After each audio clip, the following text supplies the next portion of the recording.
Well, Todd Frederickson, Esquire the Third, thank you for uh, joining me today and talking about your new upcoming film, Bonhoeffer.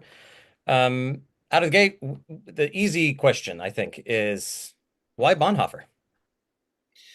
Well, I feel like Samuel in the Old Testament when you're laying in bed and you hear this call and you get up and you're not sure who's calling or why. And I just got this knock on the door that would not stop about Dietrich Bonhoeffer. It's not something I pursued. I, of course, knew the cost of discipleship from my early days of faith in my early 20s. And I had the dog-eared copy by my nightstand, but I'd not engaged with them in the 3 decades after that. And then I met him in my 50s when I had this opportunity to tell his story. And the thing that is unique about this guy is I'm constantly being sent stories. Hmm. This story, my life story, somebody else's story, this is a movie. Everybody thinks their life is a movie, Mhm. and almost nobody's life is a movie. Dietrich Bonhoeffer's life is a movie, totally cinematic, life and death stakes, fearless hero who wrestles with his conscience and his faith, and one for the history books, and also one for our present day. Yeah. So I always say that when you meet Dietrich, you are magneted. Hmm. I added an extra ed there in the end. Magneted to the man. Hmm. So, Cost of Discipleship, probably one of his more well-known ones. He's got his ethics, his other stuff. What were some of the main, even outside of his writings, what were some of the main people you were kind of drawing from to see the cinematic, the story unfold? Who's telling of the story were you drawing on to write the script? To me, I was leaning on his words, Hmm, and hmm. Letters from Prison was a big one for me. Okay.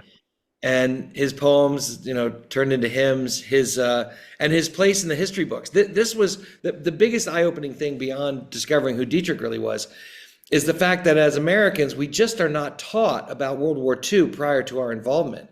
It's Hmm, just brushed through, or will this be on the test? hmm, No, it will not. hmm. So digging into what happened at the beginning when Hitler came in 33, having only 33% of the Politburo, and being savvy enough to lie about who he was to get the church to fall in line. Hmm. And within months, Adolf Hitler was the head of the church in Germany. Yeah. I mean, it is both, we'll get to that. It's both um, hard to believe and then also nowadays not hard to believe at all. And I'll try to keep my opinionating to a minimum. But as you think about that, so you've got the movie, no spoilers, starts that early stages of the rise of Hitler, et cetera, Bonhoeffer's interaction or not, when he's even in the US and is kind of detached from it a little bit before he returns. I'm guessing, so this is just a guess, I don't know if it's true, that you had a few versions of the scripts over time. Can you talk a little bit about how, like, what changed maybe from rough draft number one to final lock script? I would say very little. I had a sense of momentum Hmm. with writing this guy's story and a lot of flow, and it went fairly quickly. There was 9 months of research and then a Hmm. pretty quick Oh, draft. And then it stayed fairly true to itself. There's always changes and always honing. And once you hire actors and you rehearse with actors, things get shaped a little bit. But in terms of the shape that the movie is in and the way the story is told, that was always there. okay, great. So you're writing it. When did you start? I don't know in terms of like it's coming out. What's the actual date it's going to release? Do you know? November 22nd, November 22nd. released yesterday, Oh, yesterday. So we're one day late. It's going to go up one day late. So it just came out. It's 2024.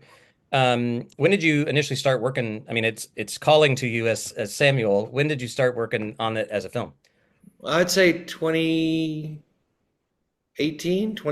Okay. 2019, it was completely done. And then who knows whether movies get made. I always say this, that it takes 7 years for every movie that you're working on to get made, and 7 years for all the movies that don't get made. Hmm. So you better come expecting to give a huge chunk of your life to every project. Yeah. It just does not move fast. So when I was done with the script, there's no guarantee that it was going to get made. And then when I locked the movie before Angel looked at it and bought it, that was October of 2023. So Oh, I couldn't have known that they were going to release it in November of yeah. 2024, or that life would repeat itself in kind of a shocking Hmm. way and return a lot of the players from an earlier Hmm. version of the movie of our lives. Uh-huh. Um, I was gonna ask you what was the most challenging thing about bringing it, like getting it to the stage, but I think maybe we'll just go there with what you're bringing up. Maybe I wonder if you thought about why do so there's a couple people that American Christians and then even more narrowly American evangelicals really love. One of them is Bonhoeffer. A lot of people love Bonhoeffer. Another is C.S. Lewis. And what's interesting is that both of those characters are so not evangelical in any way, shape, or form. And yet, American evangelicals look at them as like patron saints. And I've found that in doing so, they kind of recreate those figures in their own image in ways that sometimes aren't really aligned with who the people were, what their theology, their life was. So maybe first start, what do you think? You could speak just for you personally, but maybe in general, American Christians, what is it that draws us to a figure like Bonhoeffer as we're trying to make sense of our life today? Well, you put up a couple of speed bumps there with Yeah. the vocabulary, because you Yeah. went Americans, Yep. American Christians, evangelical Hmm. Christians, Christians, Hmm. and this goes to my great disappointment in my adult life, that the one for sure unanswered prayer in Scripture was prayed by Jesus himself. Hmm. John 17, praying to the Father that all future believers would be as one as you and I are, he Hmm. said to the Father. Hmm. Well, that hasn't happened. Hmm. And this terminology, I remember telling a good friend of mine who was very keen on the word evangelical and very keen on this notion of Hmm. really a separation from anybody else who called themselves a Christian, and labeling themselves as really the ones who have it. There are other people that call themselves Christians, but really, if you want to be in the tent, evangelical. And I said to my friend, I said, Larry, that term needs to be taken out in the backyard and shot to death. That is the worst word. One, it's redundant because Christ calls us to tell everybody, and that evangelical, that's what that means. So you don't need to be evangelical and Christian. And secondly, it's done exactly what I predicted it would do. It only became a divisive term. And so we wind up with things like the church, the American church, blah, blah, blah, blah, blah. I'm telling you, in my firm opinion, there is no American church. There was a book written recently by someone that's on the opposite side of the aisle from me, called Letters to the American Church. There's no American church that guy was writing to. He was writing to either people that agreed with him, primarily his audience, or judging people that he didn't agree with. But in World War II Germany, it was a monolith. It was more of a theological structure. It wasn't a place of community, and so it was more like there was a German church that could be taken over and was easy to take over because there were no spiritual roots. It was easy to topple it. But what I'm really begging people to do is stop talking about the American church and start talking about the body of Christ. Because if we can't talk about the things we agree on, Yep. even if the only thing we agree on is that Jesus is king, like if that's it and we disagree on every other thing, then we have to sit and say, okay, well, what does that mean? Yep. Does that mean Jesus is king, but he's not here, and so we need another king? Do we need, Jesus Jr.? Or do we fully trust in the living God and that the power that raised Jesus from the dead resides in us? Let's talk about these issues. Forget about the politics that come attached to them. Let's talk about the thing that we're supposed to be talking about. And one of my favorite scriptures has always been, can the eye say to the ear, I don't need you? Can the leg say to the arm, go away? Like the body of Christ is filled with all sorts of disparate functions and all sorts of different gifts. We should be saying, what's it like to be a nose? Tell me, elbow. You have to bend a lot. What's that feel like? if we're in one body, we should be figuring out how to operate together and move the body forward and have the body do what the actual scripture says. I love the word in for the remembrance of me. In when Jesus does the Last Supper, whenever you do this for the remembrance of me. The word used in Greek, I'm gonna take a wild guess that this is this. I think it's onamnesis, something like that. But whatever the word is, it means to literally remember, not recall, but to remember, to take the members of the body and have them come back together. Do this for the remembering of the body of Christ. And where is that? I mean, my goodness, even with when I'm agreeing with myself about who's right and who's wrong, what am I doing? Uh, Judge not, lest you be judged is the single most disobeyed thing that Jesus ever commanded of his followers. And he gives us permission, hilarious. I mean, his sense of humor is so great, but he gives us permission to judge as soon as we get the cord of wood out of our own eye so we can look at the splinter in our brother's eye. And of course, what does that say? Mhm. Our sin is so much greater than any flaw we could see in someone else. Do not judge. You judge, you'll be judged in the same way that you measure others. It's madness. So I think the language has become so clouded that really it's kind of the devil's handiwork to make everybody fight each other and have labels and what kind of Christian are you? Are you charismatic? Are you born again? Are you really born again? Oh, it's like how born again are you? I mean, talk about a turnoff. It's a turnoff to Christians, let alone anybody who's trying to find their way into the kingdom. And it says in the Bible that people will be drawn to the kingdom by love. Love the Lord your God with all your heart, mind, and soul. Love your neighbor as yourself. For in doing so, you have kept all the other commandments. That's what we should be doing. Um, very good. You stepped right into my trap. And Uh, it's interesting because having watched the film, one of my takeaways was, or thoughts were, and I this was a month ago, or I can't remember how long I saw it ago, and my two thoughts were number one, this is a really compelling story. I think you're right. Like Bonhoeffer's just story, the facts of it are really cinematic. If whatever action is character, then there's a lot of stuff that happened, that many people, Christians especially, haven't been pressed to demonstrate their character through action. And that's just so it's interesting that it is so cinematic. But part of the reason why I asked the question I did was because when I watched it, my thoughts were number one, there'll be, he's a beloved figure, well known. There'll be the historians and all the others that will quibble over how accurate or what were your creative liberties and, blah, blah, blah, blah. And then immediately next, I said, not being a Bonhoeffer scholar myself, but being familiar with him, the other, I guess, the tragedy or however I felt was I walked away going, but because of the nature of the people of God in the world right now, which is exactly kind of what you described in terms of we're fraying, we're dividing, we're separating more than coming together.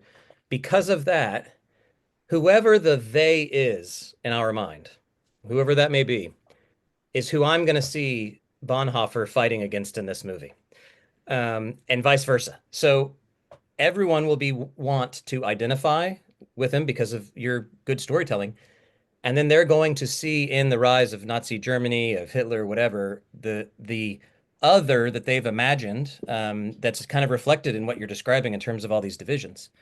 So as a creative, so now that's the interpretation, right? So you've made the movie, it's out there. Now people are watching it and they're making sense of it in their own way.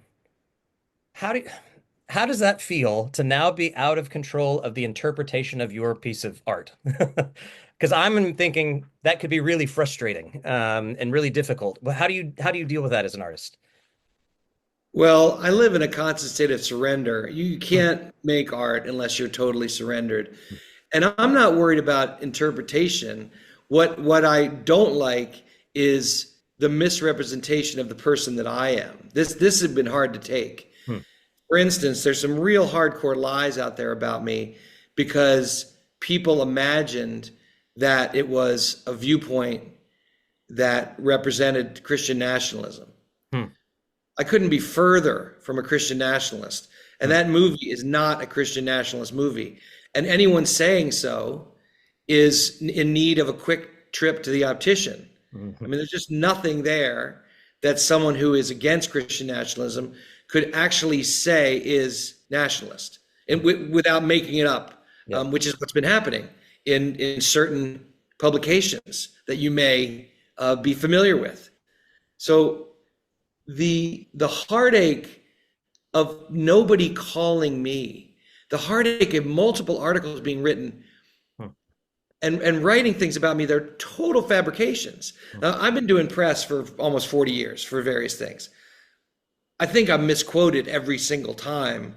Not every line I say, but within every article, there will be a misquote. Yeah. I'm used to that. I'm not used to strangers lying about me confidently and using it as a weapon, not just against me, but against the movie Hmm. and really for their own agenda. So that's heartbreaking. Yeah. And you can't write to everybody and say, "Hey, Yahoo, you have literally no idea what you're talking about. You are standing outside of a restaurant and reviewing the meal you are not eating. Hmm. You do not speak the truth." And yet, if they're published under certain headings and certain websites, they're given credence by at least more than a handful of people. Hmm. That's profoundly upsetting. Yeah. The reaction to a piece of art, I have no control. I've written novels. I can't sit in a living room with somebody and get in their head and go, "Oh, no, no, no, no, that's not what Susanna's doing at all. You've completely misread it. No, don't sell the house. Don't be inspired in that direction." No, you can't. I mean, that's just not possible. And with a movie, even more so, because it's a private thing. It's usually in public. With strangers, people are taking things in. They bring their whole life experience to it. But for me, the truth will out always in the end. So if you're worried about the skinhead in prison, don't be surprised when you run into him at church, and he's become a pastor. This is God is always drawing people to Himself. What I think this movie really is a call to, instead of doing what my dad always labeled pad your prejudices. He said that's what human beings are doing all day every day. They're looking for things that pad their prejudices. I completely agree with that. What I would hope is people engage and meet Bonhoeffer and say, "Okay, I'm coming in with as clean a slate as possible. I'm going to witness this guy and see if I were under duress, would I trade my life for what I believe in?" Mhm. Then you can get past the politics. You can get past the finger pointing. Just ask yourself, look in the mirror. My faith has asked me to trade it all in, and my faith is in a man who traded it all in. That's an interesting question for a person of faith to ask, no matter which side of the political aisle they're on. So that's my greatest wish for the audience. Yeah, that's good. I It relates to maybe another question I was going to ask. I'll ask it again in a minute and see if you have another answer, but maybe it's the same. Um, so as you think about um, that being the sort of core appeal of the movie, I think that's right. Like, what is the cost of discipleship, right? Like, what does it cost, and am I willing to pay it? I, having seen it, and anyone watching this interview, agree with you. If you watch this movie and you think it's somehow in support of Christian nationalism of any kind, and there are Christian nationalists all over the world and different, and historically even, but I, I don't know how I don't know, I don't know how you do come away from that movie thinking that it supports Christian nationalism. The whole time I'm watching it, I was actually thinking, wow, this is out of Angel Studios. They have a pretty strong Christian base of viewership. And I'm assuming that includes a number of people who are disposed to or inclined toward Christian nationalism. And I kept thinking, they are going to hate this movie. Like this is a takedown critique in the name of faithful Christian discipleship against that entire movement. So I'm with you. If there are reviewers out there saying the opposite, I'd love to go watch the movie with them. And you And bring up an interesting point when you talk about Angel Studios. So again, this is something that the world just doesn't understand about movies. So all the early returns when people saw the trailer were like, I love what Angel makes. I love what Angel produces. I love it. I love it. I love it. And I've been happy with Angel. We've had some disagreements, but overall, I've been happy with Angel. But Angel didn't make this movie. This movie was totally independently made. And then Angel asked if they could put it through their guild, and their guild loved it and gave it a massive score. So we got a great offer.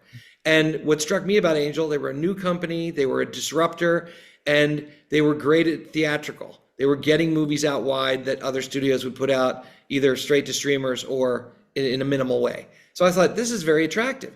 I certainly was not thinking, oh, all these people think Angel is this. And many reviews have to pull through the beaded curtain of the prejudice that they have against that. Like, wow, how did Angel release this? Or sometimes, if it's a real review from a real reviewer, they don't mention it at all. It's like, this new movie is this, and this. Wow, we love it. It's beautifully made, and they don't get caught up in all that. So that's again my greatest wish, is that this is a movie that in the dark you can lay down your armor and lay down your prejudice and just experience the story of one guy who was called through the impossible eye of the needle, the most difficult calling that any of us would ever want to get, and how he lived his way through it. that's good. Um, the question I was going to ask you sort of answered already. Maybe say you could just say it again in the same way, or maybe different. But I usually ask people um, what the sort of deeper and spiritual, and I put that in air quotes, meaning just even just core human. It doesn't have to be Christian in particular, but what is that deeper spiritual conversation the film is inviting us to have? Maybe it is, what would you give up? What does that cost? Laying down your prejudices, some combination of that. What is that deeper spiritual conversation you'd hope this film generates? What does it mean to be brave? I think that in the American West, certainly in the last 50 years, certainly since Vietnam, let's say, the general American public has not been asked to be brave on a national scale. On the other hand, we are asked every day to be truly brave and stay up a little later to tuck in that child, to cool the fever, to read the book one more time that you've read 11 times in a row, to read it the 12th time, to stand in the kitchen and not go to bed on your anger with your spouse as you crack open why you keep running into this obstacle in your marriage. When you're there for a friend, when you pray longer than 5 seconds in the shower. There are things every day that we are asked to push through. Most of them we don't. We're great at acquiescing to whatever our pressing desire is. And now that we're owned by our phones, we can convince ourselves it's okay to do so. Oh, well, I got to return, Barbara. This one's important. After this, oh, you'll have my full attention. Kids, keep it down. Dad's on a work call. Dad, it's 8 o'clock at night. Being brave also includes putting the phone down and getting your kids to put the phone down and coming back and be in communion with each other. And that's true no matter what you believe. And if we can be brave in these little ways, guess what? We start to get more and more muscle around that. And then we think the default becomes bravery. So when something difficult comes, you're like, I know how to handle this. 2 years ago, that would have terrified me, or I would have gone out of the way to avoid it. But now, you know what? I'm going to go talk to that guy right now. I'm going to put a stop to it. So you learn the skill of bravery. I would say the difference is in what my understanding of being a Christian is that I'm not able to do that on my own. And I feel very profoundly that I'm not able to do that on my own. I can only do it by the grace of God. So this push into bravery calls me deeper into relationship with Him. It's not about being a better person. It's about being needier and saying, I need you more, Lord. And then let His capacity take me to a further capacity. And that way, as Paul says, we never boast of anything but the Lord, because we know that that was supernatural, that our ability to do that, be a better parent, be a better spouse, be a better friend, it's all by the grace of God. And so I've been really, really, really leaning on by His grace for His glory. That has been a deep comfort to me in the last couple of years. That I understand that whatever I'm facing, I'm only going to be able to do by His grace, and because of that, it should only reflect unto His glory. That's great. That makes total sense. I'm glad I asked you again because that's fantastic. I'll even add, I think in Bonhoeffer's case, and as we think about, you know, courage, discipleship, etc., learning is why we call it being a disciple. It's disciplining you. You actually have to train at it. You don't just wake up courageous one day. It's all those small daily, weekly, yearly practices. But And stay there, because I love this word so much. yeah, Right? So in our parlance, certainly while I've been alive, that word discipline is always pejorative. Well, you're not disciplined enough. You didn't have the discipline to follow through. All this stuff, it was even to be punished was to be disciplined, right? Well, where's that word come from? It comes from disciple. And what does disciple means? It means follow me. hmm yeah, Follow me. be my That's disciple. that's how simple it is. So follow me, and Peter says, I don't know what the why. I don't know what how. We just had all these fish, and I'm a fisherman, and who are you? But he says this beautiful thing where he says, because you say so, I will. That is the whole thing, and we need to keep doing that every day.